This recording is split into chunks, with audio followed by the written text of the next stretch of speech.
এখন merit of galvanometer এক্সপেরিমেন্টটা করব। আমাদের এই এক্সপেরিমেন্টের জন্য ফিগার হচ্ছে এটা। এই ফিগারের ক্ষেত্রে আমরা সবসময় ব্যাটারি থেকে কানেকশন শুরু করে দুইটা প্রান্ত আসবে কোথায়, কমিউটেটরে। তাহলে আমরা এখানে ব্যাটারি থেকে দুইটা প্রান্ত, কমিউটেটরের দুই প্রান্তে আসলো। এখন কমিউটেটরের দুই প্রান্ত যাবে, একটা যাবে রোধ আরে, আরেকটা যাবে শান্টে। ঠিক আছে, এদিকে দেখি আমরা একটু। এই যে কমিউটেটর থেকে একটা রোধে আরে গেছে, একটা শান্টে গেছে। দেন আর থেকে একটা যাবে শান্টে। এই যে আর থেকে আমাদের একটা গেল কোথায়, শান্টে।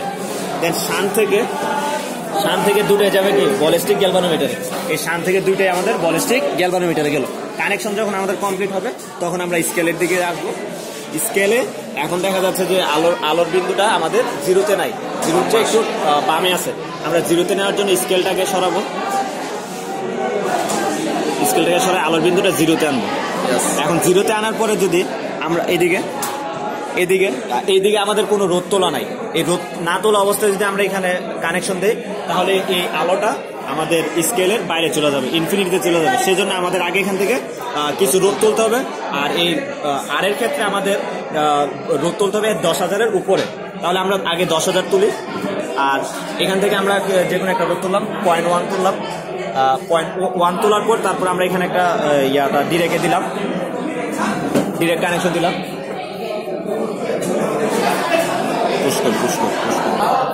যখন আমরা 10,000 এবং 0.1 তোলার পরে আমরা এখানে কানেকশন ডিরেক্টে দিলাম। ডিরেক্টে দেওয়ার পরে আমাদের এখানে আলোর বিন্দুটা আস্তে আস্তে স্কেলের ডান দিকে সরতে থাকলো। এই বিন্দুটা শেষ পর্যন্ত যেই পয়েন্টে যে থামবে আমরা সেই মানটা এখানে কাউন্ট করব।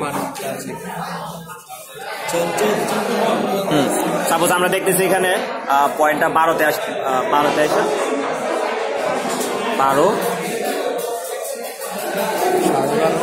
13। আচ্ছা, 13তে এসে আমাদের পয়েন্টটা থামলো। তাহলে আমরা এখানে যখন 10,000 উঠাইছিলাম, এখানে 0.1 তুলছিলাম।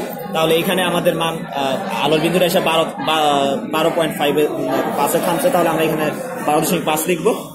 আর একবার ডিরেক্টে নিব, একবার রিভার্সে নিব, নিয়ে এখানে গড় নিব।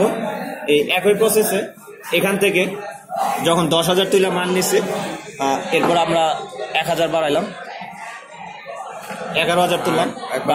এখান থেকে 0.1 থেকে আমরা 0.2 করলাম। দেন আমরা কানেকশন দিলাম, কমিউটেটরে ডিরেক্টে দিলাম। তারপরে দেখলাম আবার দ্বিতীয়বার কোথায় আলোর বিন্দুটা কততে আসলো। এভাবে আমরা 5-6টা মান নিব, প্রত্যেকটা মানই ডিরেক্ট এবং রিভার্সে নিব। নিয়ে এইভাবে আমরা আমাদের এক্সপেরিমেন্টটা ক্যালকুলেশন করে কমপ্লিট করব।